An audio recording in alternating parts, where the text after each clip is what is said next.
ನಾನು ಈ ದಿನ ತೊಂಡೆಕಾಯಿಯ ಕಾಯಿ ಹುಳಿ ಅಂತ ಮಾಡಿದ್ದೀನಿ. ತುಂಬ ಟೇಸ್ಟ್ ಇರುತ್ತೆ. ಸುರಿದು ಊಟ ಮಾಡೋಕ್ಕೆ ಬಹಳ ರುಚಿ, ಹೆಚ್ಚು ಖಾರ ಇರೋಲ್ಲ. ನೋಡಿ, ತೊಂಡೆಕಾಯಿ ಕಾಯಿ ಹುಳಿನ ರೆಸಿಪಿ ತೋರಿಸ್ತೀನಿ. ಈಗ ಕಾಯಿ ಹುಳಿ ಶುರು ಮಾಡೋಣ.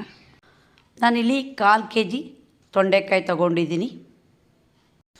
ಪ್ರತಿಯೊಂದು ಅಡುಗೆಗೂ ತರಕಾರಿನ ಹೆಚ್ಚೋದು ಡಿಫ್ರೆಂಟಾಗಿ, ಅದೇ ಅಡುಗೆಯ ವಿಶೇಷ.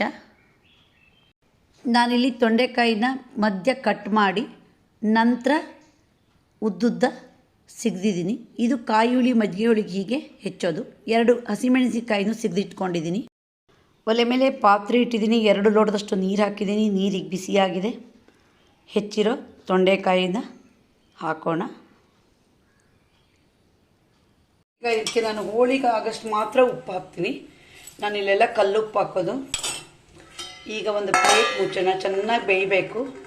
1 ಹೋಳು ಕಾಯಿ ಹೂವನ್ನು ಮಿಕ್ಸಿ ಜಾರಿಗೆ ಹಾಕ್ಕೊಂಡಿದ್ದೀನಿ. ಇಲ್ಲಿ ಕಾಯಿ ಜಾಸ್ತಿ ಹಾಕಬೇಕು. ಹಾಗೆ ಒಂದು ಸರಿ ಪುಡಿ ಮಾಡೋಣ.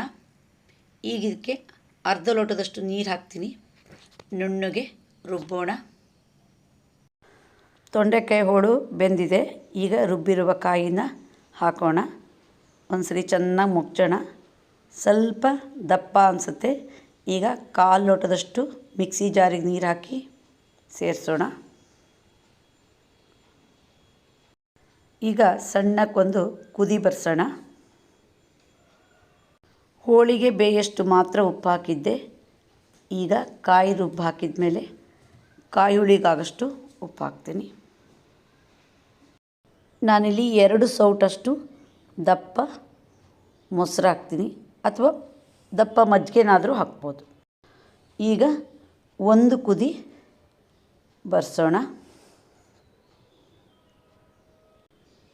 ಈಗ ಗ್ಯಾಸ್ ಆಫ್ ಮಾಡೋಣ. ಪರಿಮಳ ಮತ್ತು ರುಚಿಗೆ ಕೊತ್ತಂಬರಿ ಸೊಪ್ಪು ಹಾಗೆ ಕರಿಬೇವನ್ನು ಮೇಲೆ ಹಾಕ್ತೀನಿ. ಒಂದು ಸರಿ ಹಾಗೆ ಮುಚ್ಚೋಣ. ಈಗ ಕಾಯಿ ಹುಳಿಗೆ ಒಂದು ಒಗ್ಗರಣೆ ಮಾಡಬೇಕು. ಒಲೆ ಮೇಲೆ ಒಗ್ಗರಣೆ ಸೌಟು ಇಟ್ಕೊಂಡಿದ್ದೀನಿ. 1 ಸ್ಪೂನ್ ಕೊಬ್ಬರಿ ಎಣ್ಣೆ ಹಾಕಿದ್ದೀನಿ. 4 ಒಣಮೆಣಸಿನ್ಕಾಯಿ ಚೂರು ಹಾಕ್ತೀನಿ. ಈಗ ಅರ್ಧ ಸ್ಪೂನು ಸಾಸಿವೆ ಕಾಳು ಹಾಕೋಣ. ಈಗ ಒಗ್ಗರಣೆ ಹಾಕೋಣ. ನೋಡಿ, ರುಚಿಯಾದ ತೊಂಡೆಕಾಯಿ ಕಾಯಿ ಹುಳಿ ರೆಡಿ ಆಯಿತು.